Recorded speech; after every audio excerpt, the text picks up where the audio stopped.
ទូរស័ព្ទមួយដើមនេះគ្រាន់តែធ្វើអស់ជិត10 លានដុល្លារអ្នកនរគ្នាញ៉ាទៅផ្ញើមកផ្ញើទៅផ្ញើមករាល់ខែឲ្យតែធ្វើរួចប្រាប់ថាយកទៅប្រើកុំសាកថ្មជាមួយឡានបាទសាកថ្មជាមួយឡានវាធ្វើឲ្យឆាប់ខូចឲ្យតែអស់ថ្មសាកឲ្យតែអស់សាកបាទអត់ខ្លាចខូចទូរស័ព្ទឯងខ្លាចអូនខលមកអត់ចូលពេលទូរស័ព្ទអស់ថ្ម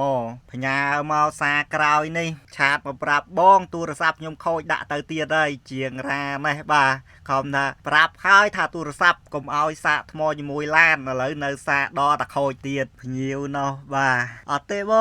បងទូរស័ព្ទខ្ញុំអាសាក្រោយនេះអាគោយន្តជន់តាបាទដាច់កេះដាក់មកជួសជុលឡើងបែកខ្ទេចបាទជួសជុលម៉ាស៊ីនផងអ៊ុតកញ្ចក់ផងឥឡូវ